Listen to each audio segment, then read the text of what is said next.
नमस्कार, the daily show में आपका स्वागत है। मैं हूं मुकेश कुमार। दोस्तों, प्रधानमंत्री नरेंद्र मोदी की अमेरिका यात्रा संपन्न हो चुकी है। दोनों देशों के प्रधानों ने एक जॉइंट स्टेटमेंट भी जारी किया है, एक प्रेस कॉन्फ्रेंस भी की है। उसमें बहुत सारी बातें भी हुई हैं। लेकिन सवाल उठता है कि प्रधानमंत्री मोदी की इस अमेरिका यात्रा से हासिल क्या हुआ है? क्या दोनों देशों के बीच जो रिश्ते में तनाव आ रहा था, वो कम हुआ है? या केवल झप्पी, मिलना-जुलना, हाथ मिलाना, गले मिलना ही हुआ है? क्या टैरिफ के सवाल पर, ट्रेड के सवाल पर जो तना-तनी पैदा हो गई थी, उसमें किसी तरह की रियायत, किसी तरह की ढील आती दिख रही है? क्या वीज़ा के मामले में कोई प्रगति हुई है? क्या हथियारों की खरीदी के मामले में किसी तरह का कोई आश्वासन वाशिंगटन से मिला है? ये तमाम सवाल हैं जो अब हम डिस्कस करने जा रहे हैं और हमारे साथ पूर्व राजनयिक अशोक सज्जनहार हैं। तो आइए उनसे बात करते हैं। अशोक जी, आपका कार्यक्रम में बहुत-बहुत स्वागत है। बहुत धन्यवाद मुकेश जी। जी, तो मेरा पहला सवाल ये है कि इस यात्रा की उपलब्धि क्या रही? आप इसको कैसे देखते हैं? क्या सचमुच में प्रधानमंत्री मोदी कुछ हासिल कर पाए हैं या वो खाली हाथ लौट रहे हैं? जी, दो तीन बातें मैं पहले कहना चाहूंगा आपकी अनुमति से। एक तो मैं समझता हूं जो ये यात्रा बहुत ही महत्वपूर्ण थी। उससे पहले अगर मैं कहूं, दोनों देशों के बीच के रिश्ते जो पिछले 25 साल से हम देख रहे हैं, वो एकदम ऊंचाई की तरफ अग्रसर हो रहे हैं, बड़ी तेजी से ऊंचाई की तरफ बढ़ रहे हैं। और पिछले 10-11 साल में देखें तो और ज्यादा तेजी से इनके इनमें जो मैं कहूंगा 2010 से लेकर 2014 तक, उस 4 साल में काफी हद तक शिथिलता आ गई थी हमारे दोनों देशों के रिश्तों में। परंतु 2014 के बाद से फिर उन्होंने एक नई उड़ान भरी है। दूसरी बात, प्रधानमंत्री मोदी ने 3 अमेरिकी राष्ट्रपतियों से के साथ काम किया है। राष्ट्रपति बराक ओबामा, डोनाल्ड ट्रंप और जो बाइडेन, और फिर से अब डोनाल्ड ट्रंप आ गए हैं वापस। तीनों के साथ उनके संबंध बड़े अच्छे रहे हैं और तीनों के कार्यकाल में उन्होंने ये जो द्विपक्षीय संबंध है, इनको आगे ले जाने में सफल हुए हैं। तीसरी बात, जो राष्ट्रपति डोनाल्ड ट्रंप ने अपना इनॉग्रेशन किया 20 तारीख को, 20 जनवरी को इनॉग्रेशन हुआ, तो मतलब 20 दिन पहले, 22 दिन पहले, 3 सप्ताह हुए थे। उसमें भारत के प्रधानमंत्री को निमंत्रित करना और उनको वहां पर बुलाना, ये दर्शाता है जो दोनों देशों के जो शीर्ष नेता हैं, वो इस जो सहयोग है, ये जो रिलेशनशिप है, इसका महत्व समझते हैं, न केवल अपने दोनों देशों के लिए परंतु पूरी दुनिया के लिए। तो ये जो लेकिन परिप्रेक्ष्य प्रधानमंत्री है, को तो बुलाया नहीं गया था ये बुलाया इनॉग्रेशन गया था। सेरेमनी। नहीं नहीं जी। नहीं, देखिए, नहीं नहीं नहीं, देखिए, उसमें यू आर एंटरिंग, क्योंकि that is nothing to do with the visit just now, परंतु फिर भी मैं आपका प्रश्न का जवाब देने का प्रयास करूंगा। जब राष्ट्रपति डोनाल्ड ट्रंप से उन्हें मिले वहां पर, अभी जब व्हाइट हाउस गए, तो उन्होंने कहा, आई मिस्ड यू। अब मिस कहां पर करते हैं? अगर मैंने आपको आमंत्रित किया है और आप नहीं आए तो मैं आपको मिस करूंगा। अगर मैंने आपको आमंत्रित नहीं किया तो मैं कैसे मिस करूंगा? दूसरी बात, जब आप उनका वो देखिएगा, प्रेस कॉन्फ्रेंस देखिएगा, जो हमारे विदेश मंत्री हैं डॉक्टर एस जयशंकर, 22 जनवरी को उन्होंने प्रेस कॉन्फ्रेंस किया था वॉशिंगटन में, क्योंकि 20 जनवरी को उन्होंने इनॉग्रेशन किया, 21 को उन्होंने मुलाकातें की, 22 को, और उन्होंने कहा that I have come here as the special envoy of prime minister Modi. अब वो स्पेशल एनवॉय क्यों बनेंगे अगर उनको खुद को न्योता मिला है? तो he is no one special envoy. अगर प्रधानमंत्री को न्योता मिला है तो वो फिर स्पेशल एनवॉय नियुक्त कर सकते हैं। But this is in my view a side story. ये पुरानी कहानी हो गई है। आप मेरे से बात करना चाहते हैं नई चीजों के बारे में, क्या हुआ है, तो वो इसका मैं आपको परिप्रेक्ष्य बता रहा था, जो उसके बैकग्राउंड में हमको देखना है। दूसरी बातें, आपने दो तीन चीजें कही हैं। एक तो आपने कहा है टैरिफ के बारे में। तो मैं समझता हूं, देखिए, भारत और अमेरिका के जो व्यापारिक संबंध हैं, बहुत ही गहरे हैं। और मैं कहूंगा, अगर हमारे सबसे ज्यादा जो गहरे जिनके साथ व्यापारिक संबंध है, आर्थिक संबंध है, 15 देश में, तो उसमें केवल एक देश है जिसके साथ हमारा ट्रेड सरप्लस है, और वो है अमेरिका। और वो हमारा सबसे बड़ा ट्रेडिंग पार्टनर है। इस समय अगर हम देखें, 190 बिलियन डॉलर का हमारा बायलैटरल ट्रेड है गुड्स और सर्विसेज में, और उसमें हमारा करीब 45 बिलियन डॉलर का ट्रेड सरप्लस है। आप जानते हैं और देशों के साथ, हम चीन के साथ बात करते हैं, रूस के साथ बात करिए, यूएई के साथ करिए, सऊदी अरेबिया, मैं ऊपर के 3-4 देशों को गिना रहा हूं, सबके साथ हमारा ट्रेड डेफिसिट है, केवल उनके साथ ट्रेड सरप्लस है। दूसरी बात है, उन्होंने कहा टैरिफ, जो बेसिकली आपका बहुत ज्यादा ट्रेड सरप्लस है, इस ट्रेड सरप्लस को कम करिए, अपने टैरिफ्स आप कम करिए। तो ये जो अब बात हुई है, उन्होंने कहा है एक बायलैटरल फ्री ट्रेड अग्रीमेंट की जाएगी अगले 7-8 महीने में, जिससे कि दोनों देशों के जो व्यापारिक संबंध है इनको और आगे तेजी से बढ़ाया जाए। और इसमें दोनों देशों ने ये निर्णय किया है, जो 2030 तक हम 500 बिलियन डॉलर अपना बायलैटरल ट्रेड को करेंगे, मतलब 190 से लेकर 500 बिलियन डॉलर। और मेरे विचार से इसमें ये संभावना है इसको आगे ले जाने के लिए। दूसरी बात जो आपने कही, वो आपने, अगर आपके प्रश्न है तो उनको हम फिर बाद में कर सकते हैं, परंतु मैं आपके सवाल से मैं ये प्रश्न करना चाह रहा था कि प्रधानमंत्री मोदी से मिलने से पहले ही ट्रंप साहब ने रेसिप्रोकल टैरिफ की घोषणा भी कर दी कि जितना जो देश लगाएगा उतना हम लगाएंगे। अब क्या ये मुलाकात के पहले इस तरह की घोषणा करने का क्या मतलब हो सकता है? क्या आपको लग रहा है कि ये टैरिफ तो बढ़ने ही वाले हैं, अब ये दबाव भारत सरकार पर, प्रधानमंत्री मोदी पर पहले ही बना दिया गया है कि आप अपने टैरिफ कम कीजिए? देखिए, इसमें दो बातें हैं। एक तो है जो राष्ट्रपति ट्रंप का जो नेगोशिएटिंग स्टाइल है, जो उन्होंने लिखा है, अपनी किताब लिखी थी आर्ट ऑफ द डील, तो कैसे डील की जाए, तो वो इसी से शुरू करते हैं, मैक्सिमम प्रेशर बनाने की बात से, ठीक है। दूसरी बात है, ये जो उनका अपना टाइम टेबल है, इट इज नॉट डिक्टेटेड, जो प्रधानमंत्री मोदी आ रहे हैं या प्रधानमंत्री बेंजामिन नेतन्याहू उससे पहले आए, या अभी ये फतह अब्दुल अल सीसी के आ रहे हैं, उनसे कोई वो नहीं लेना देना है। उनका अपना टाइम टेबल है। उन्होंने कहा कि भाई, पहले मैं अपने पहले कार्यकाल में ये करना चाहता था, रेसिप्रोकल टैरिफ्स, मैं नहीं कर पाया क्योंकि उसमें कोविड पेंडेमिक आ गया, परंतु अब मैं आया हूं और मैं समझता हूं कि ये ठीक टाइम है। तीसरी बात, जो ये वाले जो टैरिफ्स हैं, केवल भारत पर नहीं उन्होंने जो थ्रेटन किया है, ये पूरी दुनिया पर, पूरे विश्व में वो देखेंगे जो किसके ज्यादा है।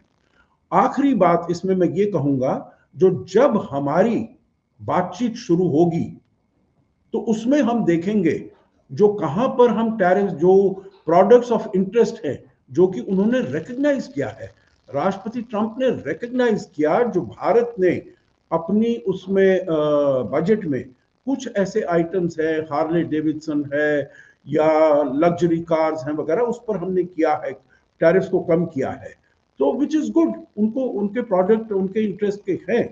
और हम अपनी बेसिक जो सेंसिटिव कोर आइटम्स हैं उसमें हम टैरिफ्स कम नहीं करेंगे, एग्रीकल्चरल प्रोडक्ट्स हैं उसमें नहीं कम करेंगे, जिससे एमएसएमई को जिसको नुकसान होता है उसमें हम कम नहीं करेंगे।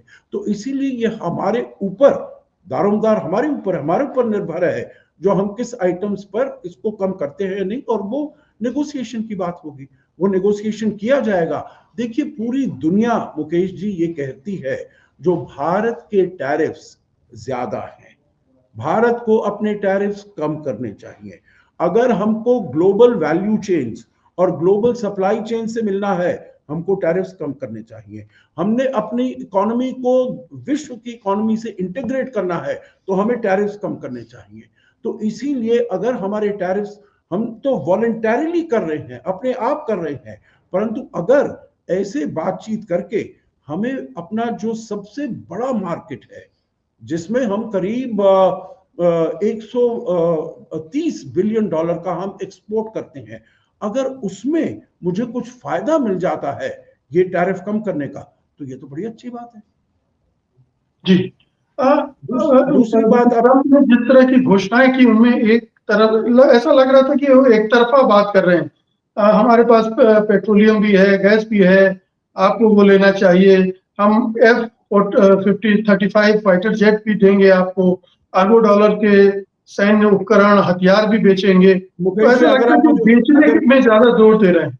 जी जी, मुझे अगर इजाजत दे तो मैं, क्योंकि आपने और भी इश्यूज रेज किए थे, तो जी, rather than just raising issues, allow me to respond to that. तो जी, सबसे पहले आपका कहा था तेल और ऑयल और नेचुरल गैस, और वो क्या हम सबसे लार्जेस्ट प्रोड्यूसर हैं। देखिए, एक कोई लीडर होता है, उसका स्टाइल होता है। ये राष्ट्रपति ट्रंप का स्टाइल है कहना, जो भाई हमारे पास ये है और हम तो अब और ड्रिल करेंगे तो हम तो वर्ल्ड्स लार्जेस्ट प्रोड्यूसर बन जाएंगे वगैरह। वो कहना, अब आप उनको उस कहने से तो मना नहीं कर सकते हैं। परंतु एक चीज देखिए, हमारी 85 से 90% हमारी जो रिक्वायरमेंट है ऑयल की, फॉसिल फ्यूल्स की, एनर्जी की, वो हम इंपोर्ट करते हैं। हम कितना भी रिन्यूएबल एनर्जी बना ले, सोलर बनाए, सोलर में भी हमें फोटोवोल्टिक सेल चाइना से ही लेना पड़ता है और कहीं से नहीं मिलता है। या फिर हम अपना थोड़ा डोमेस्टिक प्रोडक्शन कर लें, विंड एनर्जी कर लें, न्यूक्लियर एनर्जी कर लें, तो वो सब भी बाहर से हमको लानी पड़ती है। परंतु फिर भी वो 4, 6, 8, 10% हो जाएंगी। ज्यादा मात्रा अभी कुछ 20, 30, 40 साल तक हमें फॉसिल फ्यूल, कोयला और तेल के ऊपर निर्भर रहना पड़ेगा। अब अगर हम ये इंपोर्ट करते हैं, अभी भी ट्रंप साहब के कहे बिना हम $15 बिलियन पर ईयर उनसे एनर्जी इंपोर्ट करते हैं अमेरिका से। अब इसको अगर हम ज्यादा कर देते हैं, 20 कर देते हैं, 25 कर देते हैं, देखिए हमें जरूरत तो है ना कहीं से तो हमने लेना है, तो हम उनसे नेगोशिएट करेंगे, क्या प्राइस है, क्या कॉस्ट है, उसके ऊपर वो देंगे। दूसरा, आपने कहा ये F-35 हम दे देंगे, उन्होंने कहा स्टेल्थ फाइटर हम आपको देंगे। ये हमारे ऊपर निर्भर करता है। ही हैज ऑफर्ड इट, जो हम आपको देंगे, परंतु इसका आपको मालूम है प्रोसेस होता है, जो आपको पहले रिक्वेस्ट जाती है, उसके बाद वो रिस्पॉन्ड करते हैं। अभी तो देखिए, मैं वॉशिंगटन में हुआ करता था 2004 में, तब हमारे RFP आई थी, request for proposal, 126 MMRCA multi modal combat aircraft है। अभी तक वो पूरा नहीं हुआ है, वो ऑर्डर अभी तक पूरा नहीं हुआ है। राफेल के कुछ हमने लिए हैं, 36 लिए हैं, 26 और ले लेंगे वगैरह वगैरह। तो ये बड़ा लंबा, लॉन्ग ड्रॉन आउट प्रोसीजर है। Don't take it on face value, जो आपने कह दिया और भारत ने कल वहां पर आपके पास आ गए। वो तो उनका प्रपोजल है, वो उनका ऑफर है, हम उसको देखेंगे। तीसरी चीज आपने कुछ और बताई थी अभी, जो एक आपने कहा डिफेंस, एक आपने अरबों कहा ये, डॉलर के और सैन्य उपकरण भी बेचेंगे, हाँ सैन्य हथियार उपकरण। बेचेंगे। देखिए, जी, वो तो डाइवर्सिफाई कर रहे हैं, ये तो आपको मालूम है। आज से नहीं कर रहे, कल से नहीं कर रहे, पिछले 15 साल से कर रहे हैं।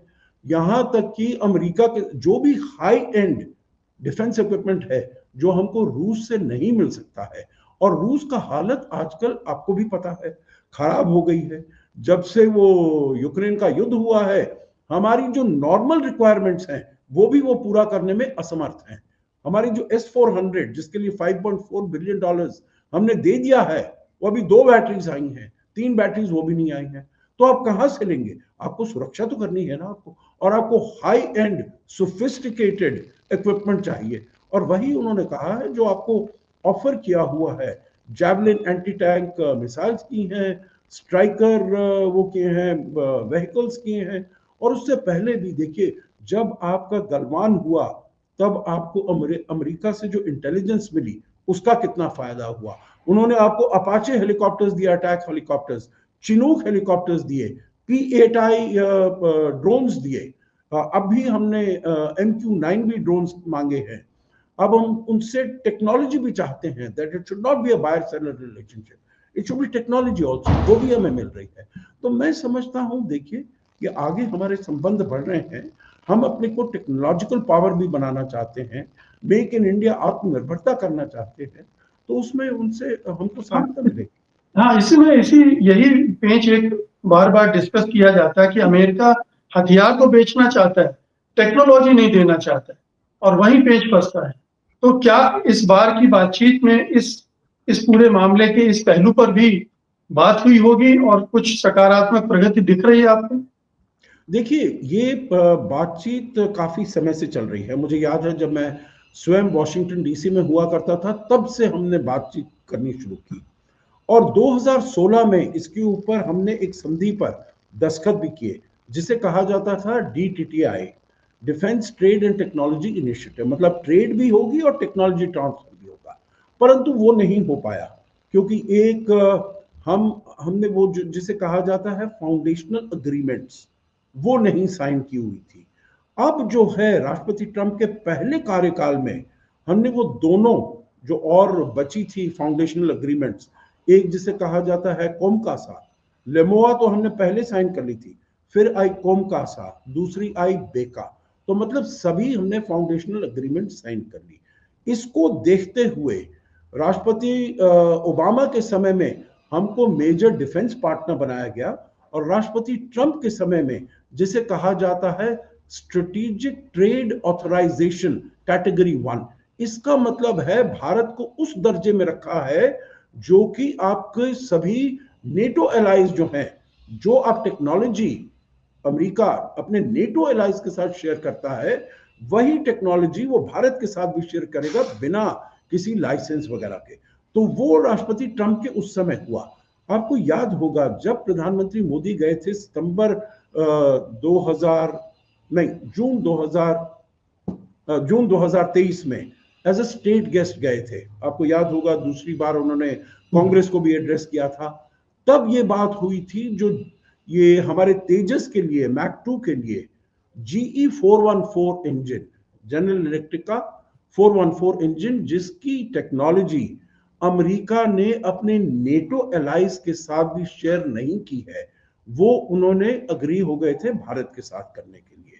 तो इसमें भी अगर आप जॉइंट स्टेटमेंट देखें तो उसमें बिल्कुल लिखा हुआ है, ये जो कॉम्पैक्ट है वो है catalysing opportunities, military procurement, accelerating commerce and technology. तो टेक्नोलॉजी पर बहुत ज्यादा भारत ने जोर दिया है और अमेरिका ये मान गया है। तो हमको अपने यहाँ भी देखिए ऐसे हालात पैदा करने पड़ेंगे जो सोफिस्टिकेटेड टेक्नोलॉजी को हम एब्जॉर्ब कर पाए, जो आती है उसको हम एब्जॉर्ब कर पाए, एसिमिलेट कर पाए। जी, कुछ बातें हैं जिन पर, जो कुछ मुद्दे हैं जिन पर वैसे बात नहीं हुई है, जैसे वीजा के मामले में जो अड़चने आ रही हैं वो है, या इलीगल माइग्रेंट्स के इमिग्रेंट्स के मामले में जो दिक्कतें आ रही, क्या आपको लगता है कि उन मोर्चों पर भी कुछ काम हुआ होगा? ठीक है, बहुत सारी चीजें पब्लिकली शेयर नहीं की जाती हैं, डिप्लोमेसी का ये पक्ष रहता है, लेकिन क्या इसे गंभीरता से लिया होगा? जिस तरह से हमारे भारतीय लौटाए गए थे मिलिट्री एयरक्राफ्ट में, हथकड़ियों और बेड़ियों में लौटाए गए थे, क्या वो सिलसिला रुकेगा, आपको लग रहा है? जी, मुझे तो ऐसा लगता है जो उसमें जरूर बदलाव होगा, जरूर तब्दीली होगी। एक बात मैं कहना चाहूंगा, हालांकि वो कोई जस्टिफिकेशन नहीं है, I am not giving it as a justification. ये उनका, जैसे विदेश मंत्री ने बताया पार्लियामेंट में, ये उनकी प्रोविजंस है, ये उनका प्रोसीजर है। और दिस ऑपरेशन जो 104 हमारे यहाँ पर भेजे गए थे, it was carried out as a national security operation। राष्ट्रपति ट्रंप जब आए थे अपने इसमें दूसरे कार्यकाल में आए हैं, इमिग्रेशन उनका सबसे बड़ा मुद्दा था और वो उसको क्रेडिट करते हैं जो उसी की वजह से उनकी जीत हुई है। अगर वो इतने मस्कुलर तरीके से उसको नहीं लेते तो शायद उनको मुश्किल होती, परंतु तो इसीलिए एक वो संदेश भेजना चाहते हैं अपने लोगों को। तो उनकी प्रोविजंस हैं, उनकी जो इमिग्रेशन एंड कस्टम्स एनफोर्समेंट जो उनकी एजेंसी है, उसमें प्रोविजंस हैं कि उसको आप रिस्ट्रेन करेंगे। तो इसीलिए वो अपना एक ऐसे मैसेज भेजना चाहते थे अपने लोगों को। दूसरी बात, जो वो और भी जो लोग उन्होंने भेजे हैं, चाहे ब्राजील या मेक्सिको या कोलंबिया वगैरह, उन सबको भी उसी हालात में भेजे हैं।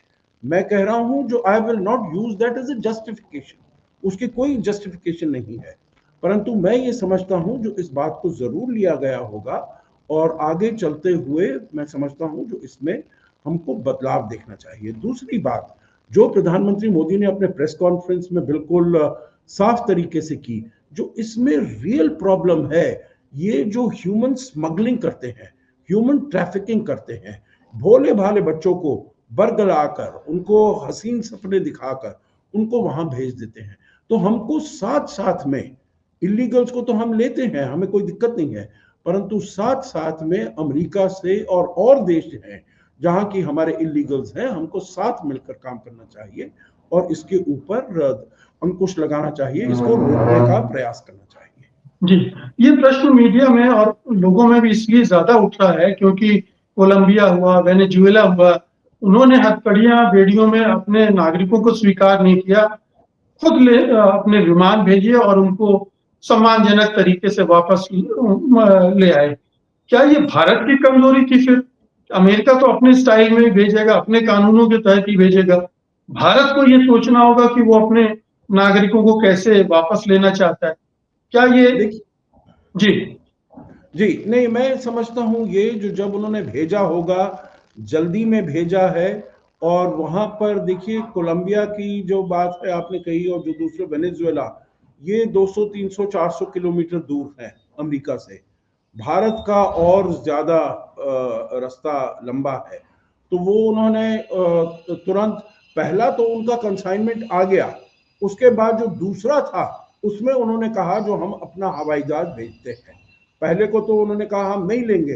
तो जब राष्ट्रपति ट्रंप ने कहा कोलंबिया को जो हम आपके ऊपर 25% टैरिफ लगा देते हैं, वो कहते हैं नहीं नहीं हम ले लेते हैं इनको, कोई ऐसी वो बात नहीं है। और फिर दूसरे वाले के लिए हम अपना हवाई जहाज भेज देते हैं। तो अब हम भी देखेंगे जो क्या उनसे जो बातचीत होती है उससे क्या वो निकलता है, कंक्लूजन निकलता है, क्या परिणाम निकलता है, और उसकी बेसिस पर, क्योंकि ये तो देखिए भारत की जनता, भारत की सरकार, they are on the same page. और देखिए जो इस सरकार की और पहले की सरकारों की भी, परंतु इस सरकार के होते हुए बहुत ऐसी चुनौतियां आई हैं, यूक्रेन से लाया जाए, यमन से लाया जाए, सूडान से लाया जाए, कोविड 19 के समय में लाया जाए, तो इतनी चुनौतियां आई हैं और हर चुनौती पर सरकार मेरे विचार से खरी उतरी है। मतलब इसने कहीं, यहाँ तक कि वो कहा जाता है जो उन्होंने यूक्रेन में जंग रुकवा दी दोनों नेताओं से बात करके। तो इसीलिए मैं ये समझता हूँ जो उसमें उन्होंने कोई वो ऐसी बर्ताव नहीं किया जिससे कि उन्होंने उनकी सहूलियत पर या उनकी सेफ्टी सिक्योरिटी पर ज्यादा ध्यान नहीं दिया हो। आखिरी सवाल है मेरा, और क्या सिग्निफिकेंट डेवलपमेंट आपको इस यात्रा के दौरान देखने को मिला? मैंने तो सवाल कर लिए, लेकिन आपने कुछ और भी ऑब्जर्व किया हो तो वो शेयर करें। देखिए मैं ये समझता हूँ मुकेश जी, जो दोनों नेताओं की जो बॉडी लैंग्वेज थी, क्योंकि लोग ये सोच रहे थे, जो प्रधानमंत्री मोदी का तो ये था, सोचना था जो हमने 4 साल पहले जिस जगह पर छोड़ा था, आपको याद होगा फरवरी 2020 में यहाँ पर नमस्ते ट्रंप हुआ था अहमदाबाद में। उसके बाद हमारे संबंध और तेजी से आगे बढ़ते, परंतु कोविड पेंडेमिक आ गया तो कुछ नहीं बढ़ पाए। तो हमारा तो ये सोचना था जो हमने अपने संबंध उस समय छोड़े थे, उसी दशा में हम इसको और आगे ले जाएंगे। परंतु ये भी देखा गया था जो राष्ट्रपति ट्रंप ज्यादा कॉन्फिडेंट हैं, ज्यादा सेल्फ एश्योर्ड हैं, बहुत ही बिग मैंडेट से आए हैं, डिसाइसिव और एम्फेटिक मैंडेट से आए हैं।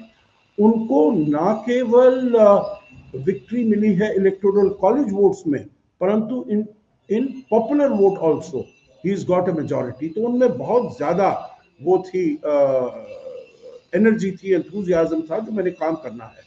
और हमने देखा है 3 हफ्तों में उन्होंने क्या क्या काम किया है। तो ये लोग सोच रहे थे जो ट्रंप तो बदल गए हैं, ट्रंप तो और भी ज्यादा अनप्रिडिक्टेबल हो गए हैं, ट्रंप तो और भी ज्यादा ट्रांजैक्शनल हो गए हैं, तो क्या हम इसको अपने संबंधों को उसी लेवल पर ला पाएंगे या नहीं ला पाएंगे। तो मैं ये देखकर, जैसा उनका बॉडी लैंग्वेज था, जैसे वो एक दूसरे के साथ उनका बॉन्ड था और रेपो था, केमिस्ट्री थी, वो मैं समझता हूँ। देखिए पहले महीने में मुलाकात होना और इतनी अच्छी शुरुआत होना, तो मतलब अगले 4 साल तक हम ये समझ सकते हैं जो बहुत संबंध हैं वो ठीक रहेंगे और बहुत अच्छी तरीके से आगे बढ़ेंगे।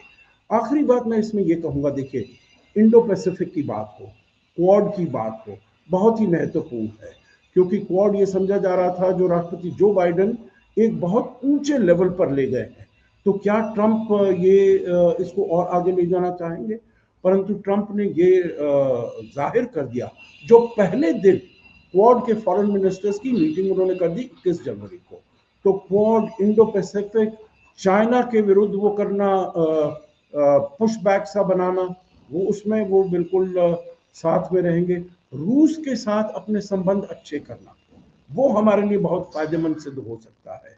दूसरा, आतंकवाद के विरुद्ध, क्रॉस बॉर्डर टेररिज्म के विरुद्ध, बांग्लादेश में जो हो रहा है हमारे नेबरहुड में, उसके बारे में बातचीत हुई, और वो राष्ट्रपति ट्रंप ने कहा जो मैं ये सब कुछ प्रधानमंत्री मोदी पर छोड़ता हूं, जो वो कैसे उसके साथ निपटे, कैसे डील करें। तो मैं समझता हूं जो द्विपक्षीय मामलों को लेकर और भौगोलिक मामलों को लेकर, ग्लोबल इंटरनेशनल मामलों को लेकर दोनों देशों में बड़ी अच्छी अंडरस्टैंडिंग है, बड़ी अच्छी एक दूसरे की कंसर्न्स और सेंसिटिविटीज की अप्रिसिएशन है, और इसी को लेकर दोनों देश आगे बढ़ेंगे और अपने संबंधों को अपने दोनों देश के लोगों के लिए और पूरे विश्व के लिए ये एक अच्छा काम करेंगे। बहुत बहुत शुक्रिया सज्जनार साहब, आपसे बात कर। जी बहुत धन्यवाद, बहुत अच्छा लगा मुझे भी आपसे बात। Copyright disclaimer under Section 107 of the Copyright Act 1976. Allowance is made for fair use for purposes such as criticism, comment, news reporting, scholarship, and research. Fair use is a use permitted by copyright statute that might otherwise be infringing.